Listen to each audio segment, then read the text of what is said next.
Oi, pessoal do sexto ano A, tudo bem com vocês? Hoje eu estou de volta para dar continuidade aos nossos conteúdos de matemática da nossa apostila 4 do capítulo 37, representações de poliedros no plano, nas páginas 445 a 456. Vistas de um poliedro. As fotografias que você analisou na abertura deste módulo foram tiradas de diferentes ângulos. Por isso, cada uma delas mostra uma vista diferente do prédio do Congresso. Alguns elementos do prédio identificamos em uma vista não apresentam na outra. Assim, as duas imagens são complementares. Observando as duas vistas, podemos ter uma ideia melhor do prédio como um todo. Nesta sessão, vamos estudar os detalhes que devem ser observados quando se desenham as vistas de um sólido, com maior ênfase para as vistas de um poliedro. Observe o poliedro da figura ao lado, que foi construído colocando-se 4 cubos idênticos. Nesta figura, o poliedro foi representado por meio de um único desenho, que procura transmitir ao observador uma noção de profundidade. Ao contrário disso, na representação em vistas, usamos 3 desenhos para representar o poliedro, cada um associado a uma figura plana, sem a noção de profundidade. Para entender esse tipo de representação, imagine que fôssemos iluminar o poliedro de diferentes posições e observar sua sombra projetada em determinados planos. Por exemplo, iluminando de frente, teríamos uma vista frontal, como mostrado abaixo. Então, a vista frontal, se eu tenho o objeto aqui, iluminei, a sombra dele vai ser feita aqui atrás, não vai? Então, essa projeção atrás é dessa vista frontal de frente que eu estou olhando. Então, se eu estou iluminando isso aqui, a imagem dele vai aparecer aqui atrás. E esta imagem, para mim, é a vista o quê? Frontal do objeto. Observe agora como seriam as vistas lateral e superior deste poliedro. Se eu fizesse uma iluminação daqui, de lado, a imagem, a sombra vai ser projetada aqui. E o que eu vou projetar? Só isso aqui. Então, isso seria a minha vista lateral.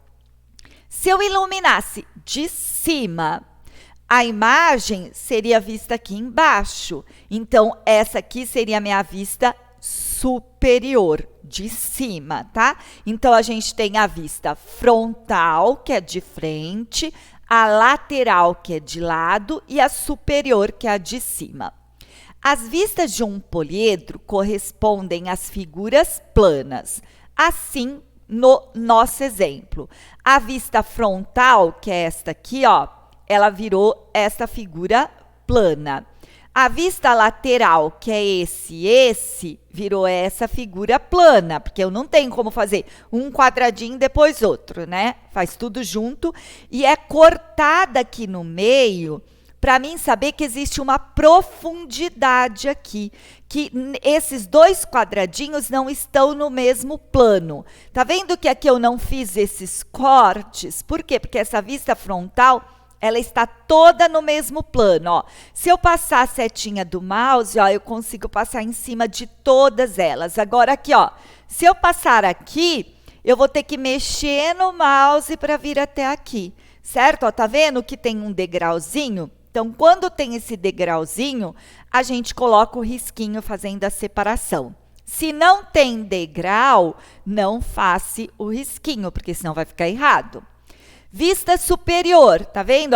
Esse e esse. Para mim mostrar as vistas superiores, eu tive que pôr o mouse em cada uma delas.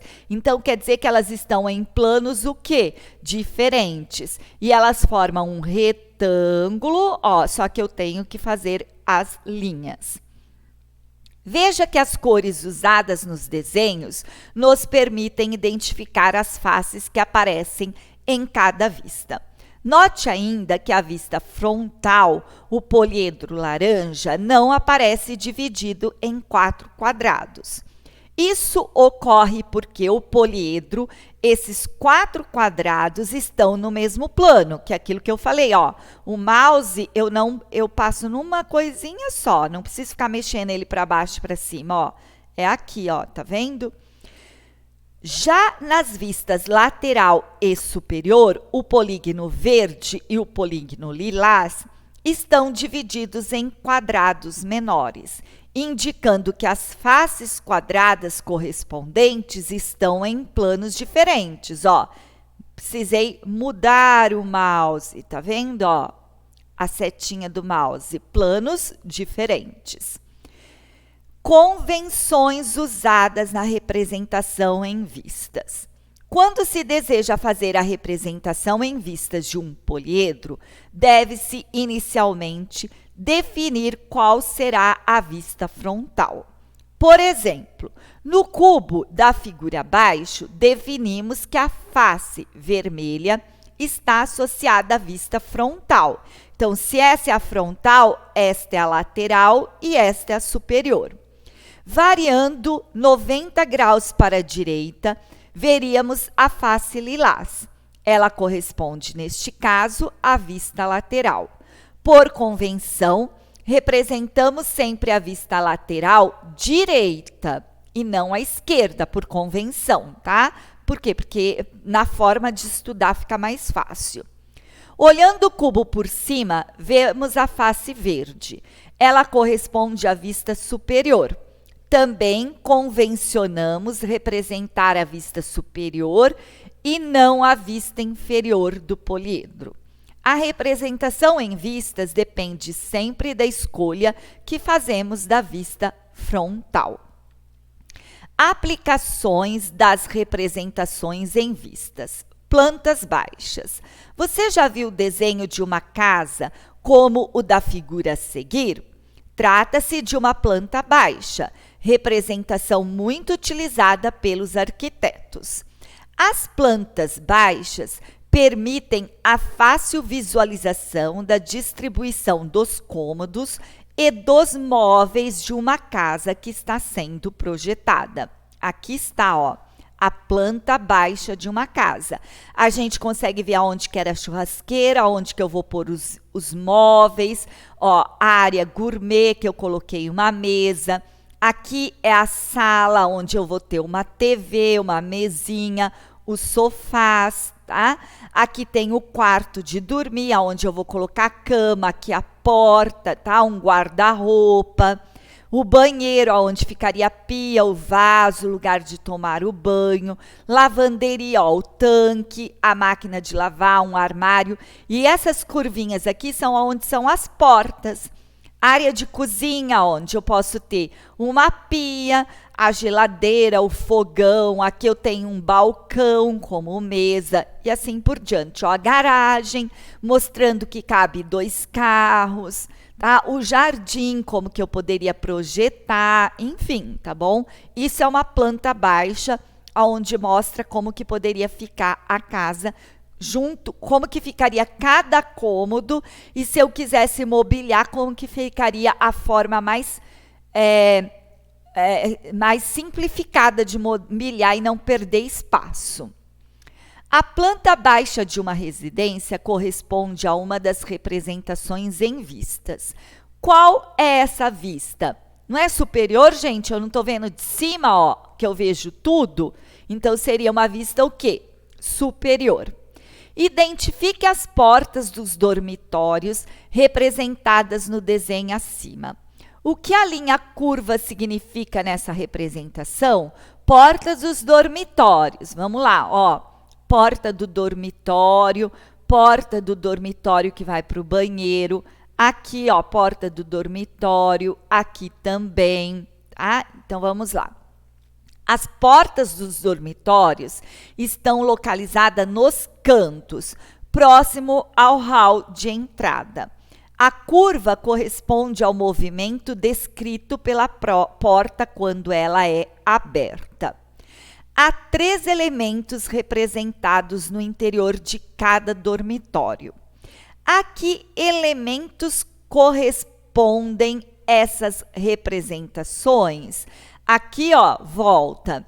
A gente tem a cama, o guarda-roupa, certo? Então, ele está falando aqui, ó.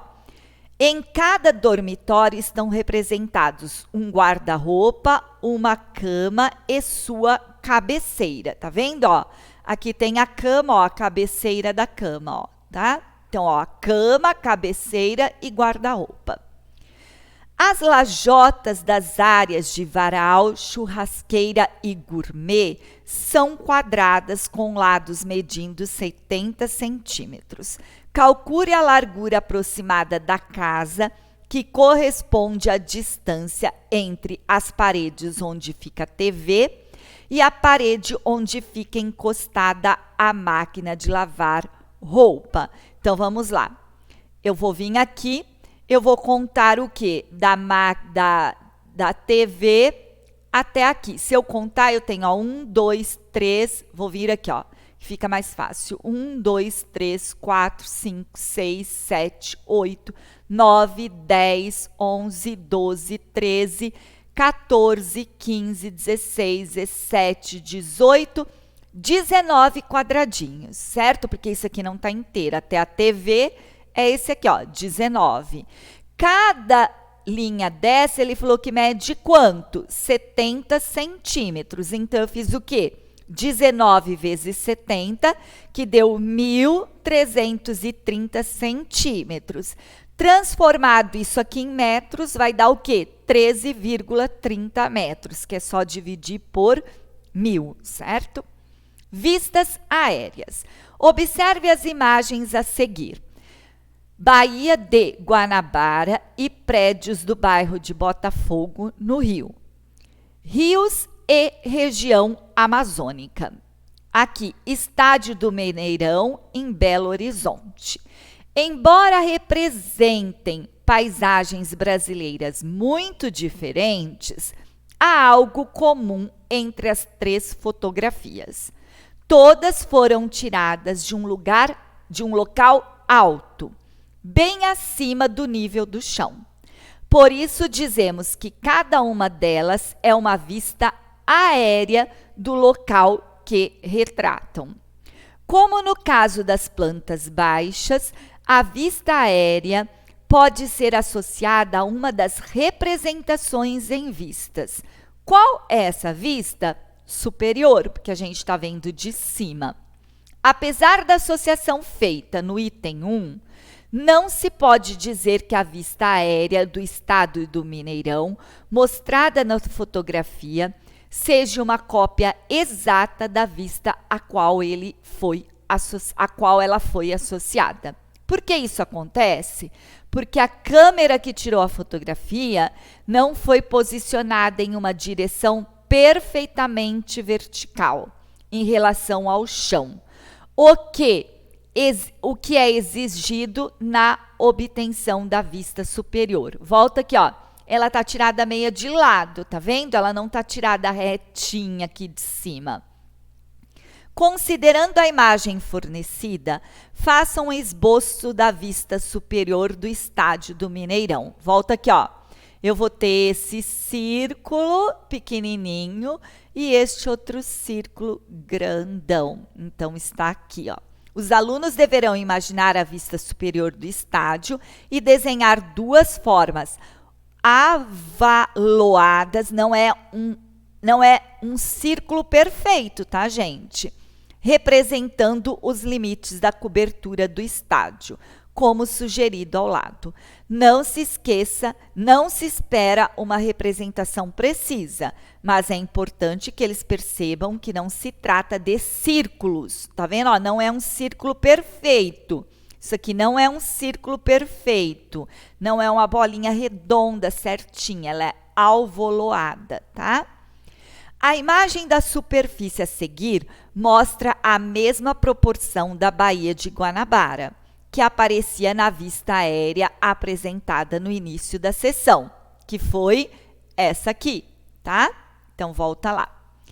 Com base na imagem, dê a localização aproximada do Morro do Pão de Açúcar e da Praia de Botafogo na vista aérea replicada abaixo.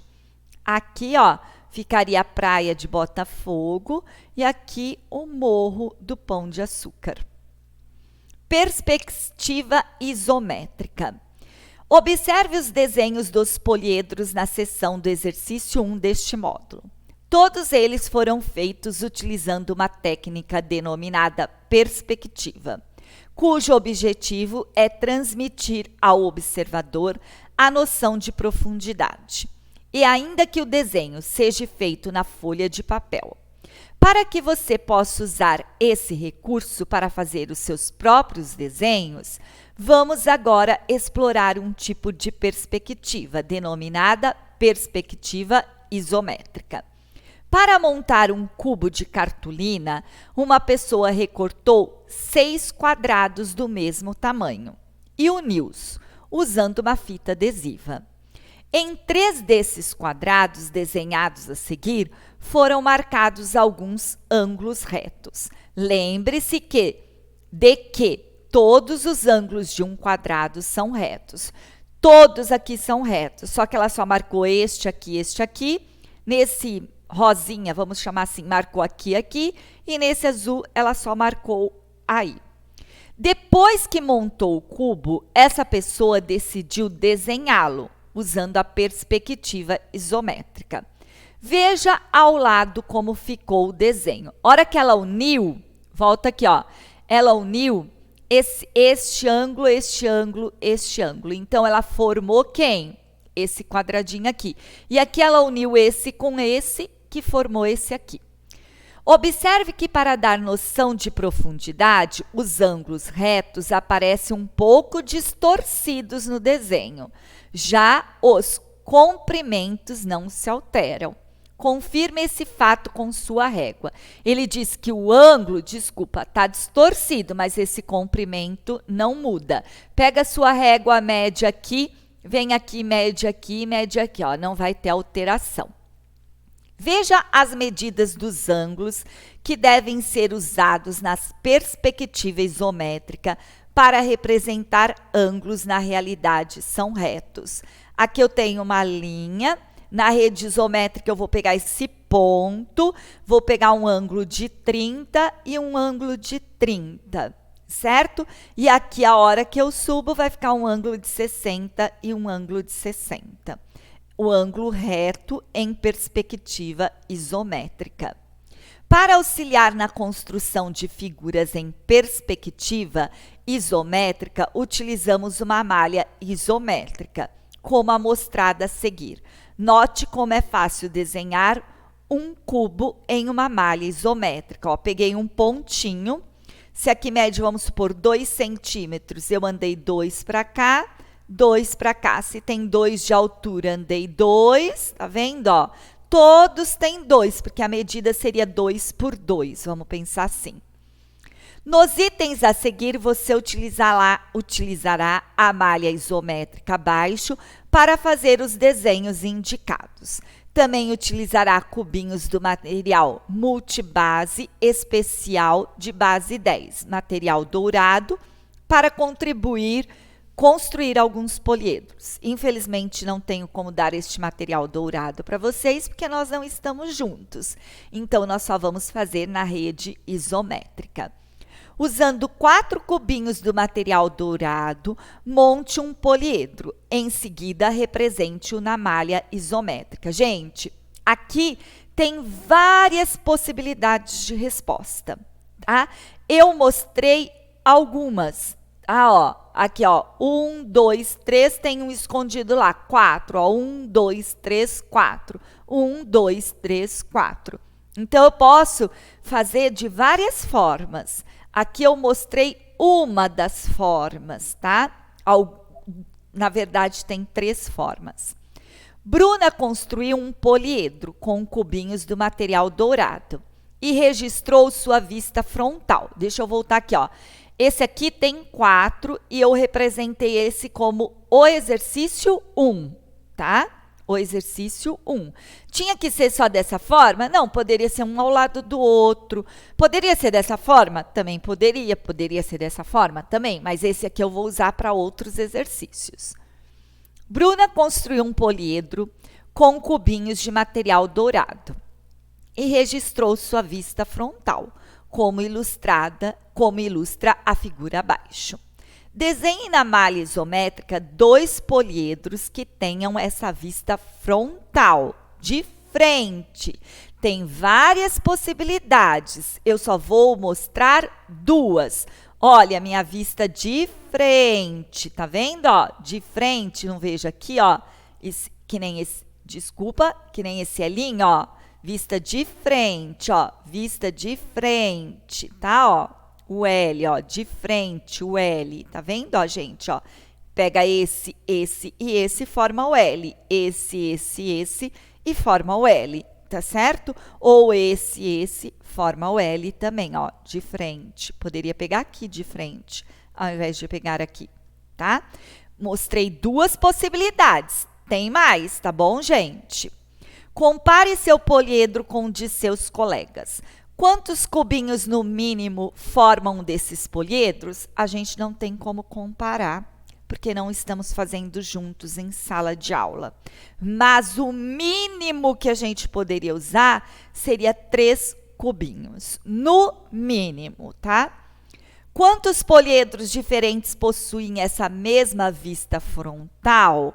Essa mesma vista frontal vai ter infinitos poliedros. Por que vai ter infinitos poliedros? Porque eu posso ir acrescentando lá para trás vários cubinhos que não vai mudar a minha vista lateral. Posso ir pondo aqui, ó, atrás, ó. Não vai alterar, desculpa, a minha vista frontal, tá certo? Bem, pessoal, por aqui eu termino a explicação deste capítulo. Deixo alguns exercícios para vocês realizarem da página 445 a 456.